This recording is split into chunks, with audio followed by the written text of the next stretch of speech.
السلام علیکم ورحمۃ اللہ وبرکاتہ۔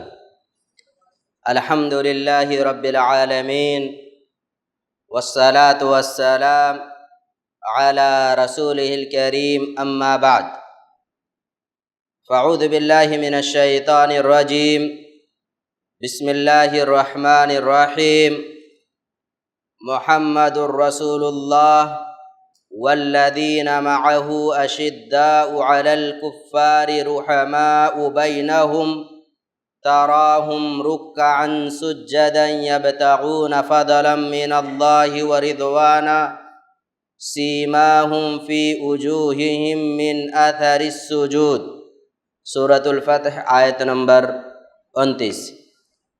قابل احترام سامعین کرام، آج کے اس درس میں انشاءاللہ آپ کے سامنے کتاب و سنت کی روشنی میں کچھ باتیں عظمت صحابہ کے حوالے سے عرض کی جائیں گی۔ سب سے پہلی بات ہمیں یہ سمجھنی ہے کہ صحابی کسے کہتے ہیں۔ صحابی کسے کہتے ہیں؟ ابن حجر العسقلانی رحمۃ اللہ علیہ نے ذکر کیا ہے، من لقی النبی صلی اللہ علیہ وسلم مؤمنا بہ ومات علی الاسلام۔ صحابی اسے کہیں گے جس نے اللہ کے رسول صلی اللہ علیہ وسلم سے ایمان کی حالت میں ملاقات کیا ہو اور ایمان ہی کی حالت میں ان کا انتقال ہوا ہو، اسے صحابی کہا جائے گا۔ صحابہ کرام کے فضائل کتاب و سنت کے اندر بے شمار بیان کیے گئے ہیں۔ صحابہ کرام کی جماعت اس روئے زمین کی انبیاء کرام کے بعد سب سے مقدس جماعت ہے۔ اس روئے زمین پر دینی تعلیمات کو عام کرنے کے سلسلے میں جتنی قربانیاں، محنتیں اس جماعت یعنی صحابہ کی جماعت نے کی ہے، کسی اور جماعت نے وہ قربانی نہیں دی۔ یہاں تک کہ بعض صحابہ نے صرف نبی کی ایک حدیث کے لیے مہینوں کا سفر کیا، مہینے بھر کا سفر صرف نبی کی ایک حدیث سننے کے لیے سفر کیا۔ یہ نبی کی حدیث سے محبت اور نبی کی باتوں کو دوسرے لوگوں تک پہنچانے کا جذبہ اور شوق ہے۔ اسی طریقے سے اس جماعت نے نبی اکرم صلی اللہ علیہ وسلم سے محبت کی ایسی انوکھی تاریخ رقم کی ہے کہ اس طرح کی محبت کی تاریخ دنیا کی کسی اور جماعت نے اپنے نبی کے ساتھ نہیں رقم کی۔ نبی کے معمولی سے اشارے پر اس جماعت کے ہر فرد کا معاملہ تھا کہ اپنی ہتھیلی پر اپنی جان لے کر کے حاضر ہو جانے کے لیے ہمیشہ تیار رہا کرتے تھے۔ اس جماعت کا انتخاب اللہ رب العالمین نے نبی اکرم صلی اللہ علیہ وسلم کی رفاقت کے لیے خصوصی طور پر کیا تھا۔ غور کرنے کی بات ہے، اللہ رب العالمین نے نبی کی رفاقت کے لیے صحابہ کی جماعت کو چنا تھا، منتخب کیا تھا۔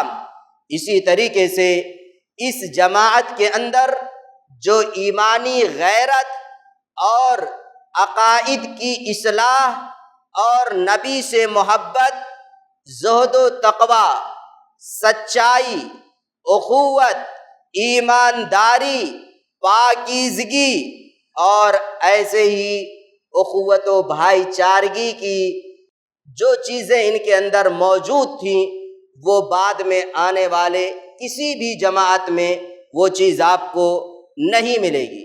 اسی وجہ سے اللہ رب العالمین نے اس جماعت کی قرآن کریم کے اندر بے شمار تعریفیں کی ہیں، صرف ایک دو جگہ کی بات نہیں ہے۔ آپ قرآن اٹھائیں اور دیکھیں اللہ رب العالمین نے کئی جگہوں پر صحابہ کرام کی تعریف کی ہے۔ اللہ رب العالمین نے فرمایا محمد الرسول اللہ والذین معہ اشداء علی الکفار رحماء بینہم تراہم رکعا سجدا یبتغون فضلا من اللہ ورضوانا سیماہم فی وجوہہم من اثر السجود۔ صرف اس آیت کے اندر غور کیجئے، اگر صحابہ کی عظمت کو سمجھنا ہے، ان کے مقام کو جاننا ہے، تو صرف اس آیت پر غور کر لیجئے۔ عظمت صحابہ ہر مومن کے سامنے، ہر مسلمان کے سامنے واضح ہو جائے۔ اس آیت کے اندر سب سے پہلی بات اللہ رب العالمین نے صحابہ کے حوالے سے یہ ذکر کی کہ یہ کفار پر سخت ہوتے ہیں، یہ کفار پر سخت ہیں۔ جب بھی حق و باطل کا معاملہ پیش آتا ہے تو یہ لوگ یہ نہیں دیکھتے کہ میرے مخالف جو ہے اس کا تعلق میرے خونی رشتے سے ہے، وہ میرا بھائی ہے، میرا باپ ہے یا میرا کوئی اور رشتہ دار ہے۔ ان کے یہاں اصل رشتہ ایمان کا رشتہ تھا۔ اگر ایمان کا رشتہ ان کے یہاں نہیں ہے تو سامنے والا چاہے باپ ہو، اسے ختم کرنے میں ان کے یہاں کچھ بھی جھجک نہیں ہے۔ اسی طریقے سے اللہ رب العالمین نے ان کے حوالے سے اس آیت کے اندر ایک بات اور ذکر کی کہ یہ لوگ آپس میں نرم دل ہیں، یہ لوگ آپس میں نرم دل ہیں۔ انسان ہونے کی بنیاد پر کون کہتا ہے کس کے یہاں اختلافات نہیں پائے جاتے، لیکن ان کی بنیادی صفت یہ ہے کہ یہ لوگ آپس میں مہربان ہیں، نرم دل ہیں۔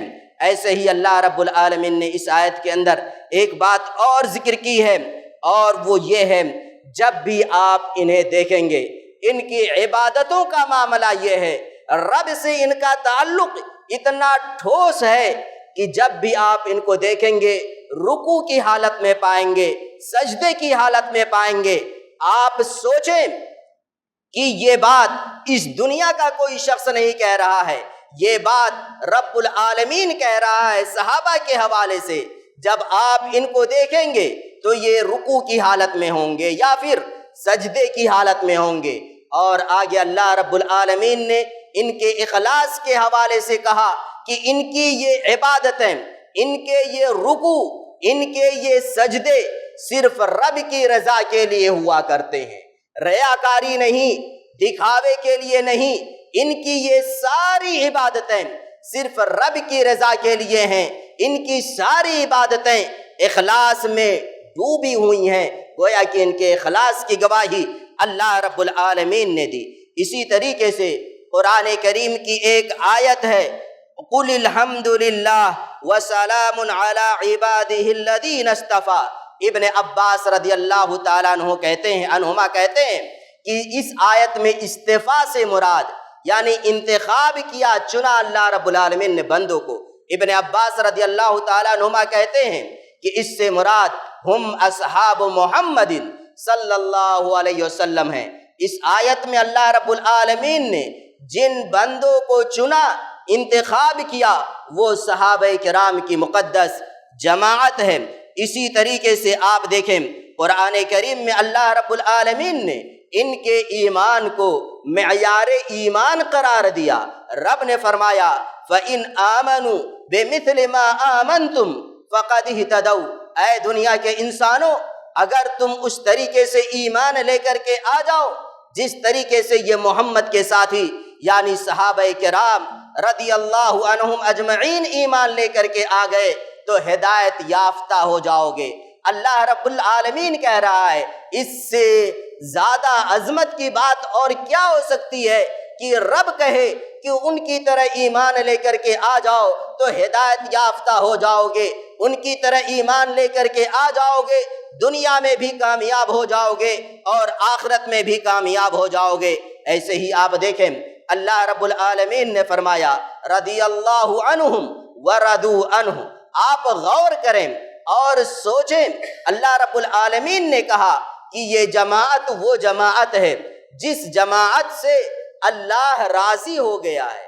اسی دنیا کے اندر اللہ رب العالمین نے ان کے حوالے سے کہہ دیا کہ اے صحابہ کی جماعت، میں تم سے راضی ہو گیا اور تم مجھ سے راضی ہو گئے، اور ایک انسان کے لیے اس سے زیادہ خوشی کی بات، ایک انسان کی عظمت کو بیان کرنے کے لیے صرف یہی بات کافی ہے کہ رب اس کے حوالے سے کہہ دے جا میں تجھ سے راضی ہو گیا اور تم مجھ سے راضی ہو گیا۔ اسی طریقے سے آپ دیکھیں قرآن کریم کے اندر اللہ رب العالمین نے ذکر کیا کہ یہ لوگ وہ ہیں جن سے میں راضی ہو گیا ہوں، اور ان کے لیے میں نے باغات تیار کیے ہیں، نہریں جن کے اندر یہ لوگ رہیں گے۔ جہاں تک حدیث کا مسئلہ ہے، حدیث کے اندر آپ حدیثوں میں دیکھیں، ایک دو نہیں کئی حدیثیں آپ کو ایسی مل جائیں گی جن کے اندر رسول اکرم صلی اللہ علیہ وسلم نے اپنے صحابہ کی عظمت کو بیان کیا ہے، اور باقاعدہ طور پر محدثین نے اپنی حدیث کی کتابوں میں پورا چیپٹر قائم کیا ہے کہ صحابہ سے، انصار سے محبت کرنا یہ ایمان ہے، یہ ایمان کی ایک علامت ہے۔ اور آپ آگے دیکھیں گے محدثین نے صحابہ کرام کی عظمت کو، ان کا جو مقام ہے، کئی جلدوں میں پوری کتابیں لکھ ڈالی ہیں، ایک دو کتابیں نہیں۔ یہ وہ جماعت ہے جس جماعت کی عظمت کے حوالے سے آپ دنیا کے اندر سینکڑوں کتابیں پا جائیں گے کہ اس جماعت کا مقام کیا ہے۔ اللہ کے رسول صلی اللہ علیہ وسلم نے فرمایا لا تسبوا اصحابی، لا تسبوا اصحابی فوالذی نفسی بیدہ لو ان احدکم انفق مثل احد ذهبا ما ادرک مد احدہم ولا نصیفا۔ اللہ کے رسول نے فرمایا کہ لوگوں میرے صحابہ کو گالیاں مت دینا، لوگوں میرے صحابہ کو گالیاں مت دینا، اللہ کی قسم تم جو کچھ بھی اللہ کے راستے میں خرچ کرو، یہاں تک کہ آپ غور کریں نبی نے فرمایا اگر تم احد پہاڑ کے برابر سونا رب کے راستے میں خرچ کر دیتے ہو، کوئی گیہوں نہیں، کوئی چاول نہیں، اس دنیا کی معمولی چیز نہیں، سب سے قیمتی چیز سونا، رب نے کہا اگر احد پہاڑ کے برابر تم رب کے راستے میں خرچ کر دو، اور اس جماعت نے جو ایک مد یا آدھا مد اللہ رب العالمین کے راستے میں خرچ کیا، معمولی سا رب کے راستے میں خرچ کیا، تمہارا احد پہاڑ کے برابر رب کے راستے میں خرچ کیا گیا سونا ان کا مقابلہ نہیں کر سکتا، کوئی مقابلہ نہیں ہے۔ کیوں؟ جس تنگی کے عالم میں، جن پریشانیوں میں گھر کر کے، اور جس طریقے سے اس جماعت نے نبی کا ہر موڑ پر ساتھ دیا، اللہ کے راستے میں ہر وقت خرچ کرنے کے لیے تیار رہا کرتے تھے، اپنے گھر میں کچھ ہو یا نہ ہو، کھانے کا انتظام ہو یا نہ ہو، اگر نبی نے اعلان کر دیا مدد کے لیے پورا گھر خالی کر دیا۔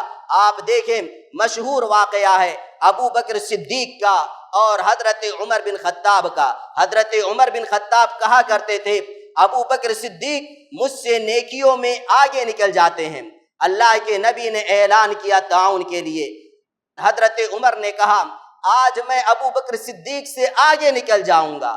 جذبہ دیکھیں، ایمان دیکھیں، یہاں معاملہ ہمارا یہ ہے، آج ہم یہ کمپٹیشن کرتے ہیں فلاں کے گھر سے اچھا ہمارا گھر ہو جائے، فلاں کی گاڑی سے اچھی میری گاڑی ہو جائے، اور نہ جانے دنیا کی کن کن چیزوں میں ہم لگ کر کے مقابلہ کرتے ہیں، کمپٹیشن کرتے ہیں۔ صحابہ کا معاملہ یہ تھا، نیکیوں کے سلسلے میں وہ ایک دوسرے سے آگے نکلنے کی کوشش کیا کرتے تھے۔ حضرت عمر رضی اللہ تعالیٰ عنہ اپنے گھر کا آدھا حصہ اللہ کے رسول کی خدمت میں رکھ دیتے ہیں، اور یہ سوچتے ہیں میں ابو بکر صدیق سے آگے نکل جاؤں گا، لیکن ابو بکر صدیق کا معاملہ یہ تھا اپنے گھر کا پورا اثاثہ نبی کی خدمت میں لا کر کے ڈال دیے۔ اس وقت حضرت عمر نے کہا تھا میں ابو بکر صدیق سے نیکی کے کام میں آگے نہیں نکل سکتا۔ اسی طریقے سے عظمت صحابہ کو جاننا ہے تو نبی کی ایک حدیث دیکھیں، پیارے رسول صلی اللہ علیہ وسلم نے فرمایا الانصار لا يحبهم الا مؤمن ولا يبغضهم إلا منافق فمن أحبهم أحبه الله ومن أبغضهم أبغضه الله۔ بخاری کی روایت ہے، اللہ کے رسول نے فرمایا انصار سے صرف مومن ہی محبت کریں گے۔ انصار سے صرف کون لوگ محبت کریں گے؟ اہل ایمان محبت کریں گے۔ ولا يبغضهم الا منافق، جن کے دلوں میں نفاق ہوگا وہ لوگ صحابہ سے بغض رکھیں گے۔ فمن احبهم احبہ اللہ، جو صحابہ سے محبت کرے گا عرش پر بیٹھا ہوا رب اس شخص سے محبت کرے گا۔ جو صحابہ سے محبت کرے گا رب اس سے محبت کرے گا، اور جو صحابہ سے بغض رکھے گا رب العالمین بھی ایسے شخص سے بغض رکھے گا۔ اسی طریقے سے رسول اکرم صلی اللہ علیہ وسلم کی ایک اور حدیث ہے، من سب اصحابی فعلیہ لعنت اللہ والملائکۃ والناس اجمعین۔ صحیح روایت ہے، نبی کائنات نے فرمایا جو میرے صحابہ کو سخت سست کہے، گالیاں دے، اس پر رب کی لعنت اور انسانوں کی لعنت اور اسی طریقے سے فرشتوں کی بھی لعنت ہو، رب کی لعنت، تین لوگوں کی لعنت ایسے شخص پر برستی ہے جو صحابہ کو گالیاں دیتے ہیں، برا بھلا کہتے ہیں۔ قرآن کریم کی ان آیات اور صحیح احادیث کی روشنی میں میں یہ بات کہنا چاہتا ہوں، وہ لوگ جو صحابہ پر الزامات لگاتے ہیں، وہ لوگ جو صحابہ کو گالیاں دیتے ہیں، چاہے صحابیات کو غیر مناسب الفاظ سے پکارتے ہوں، ان پر الزامات لگاتے ہوں، انہیں اپنے ایمان کی، انہیں اپنے اسلام کی فکر کرنی چاہیے۔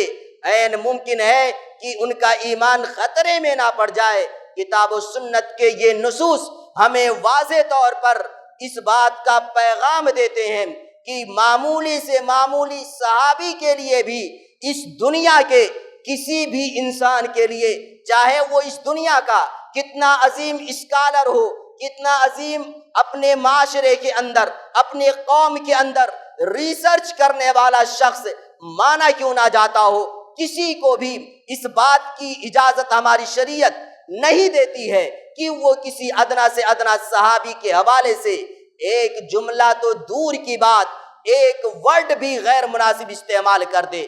کسی بھی صحابی کے سلسلے میں نہ تو قرآن اس کی اجازت دیتا ہے اور نہ ہی حدیث رسول صلی اللہ علیہ وسلم کے اندر اس طرح کی اجازت موجود ہے۔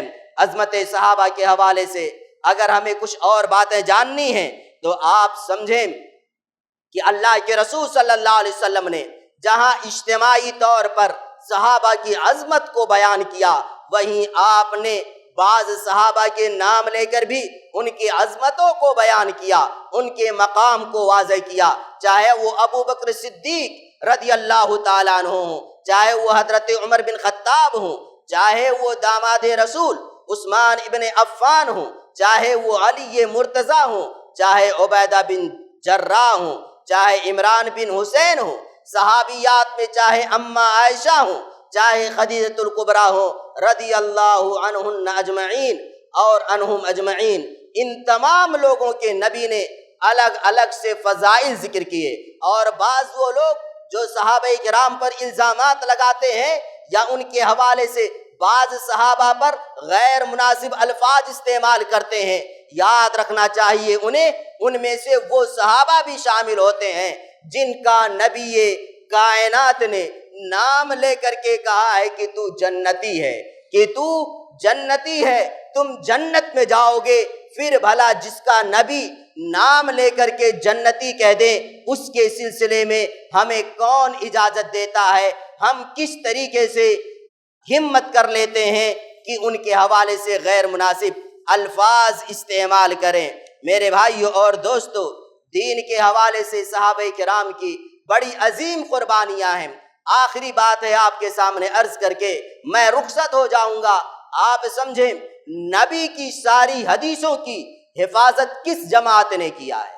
نبی کی ساری حدیثوں کی حفاظت کس جماعت نے کیا ہے؟ سب سے پہلے اسی جماعت نے کیا۔ اور یہ بھی سمجھو کہ پوری ایمانداری کے ساتھ انہوں نے نبی کی ایک ایک حدیث کو اپنے سینے میں محفوظ کیا۔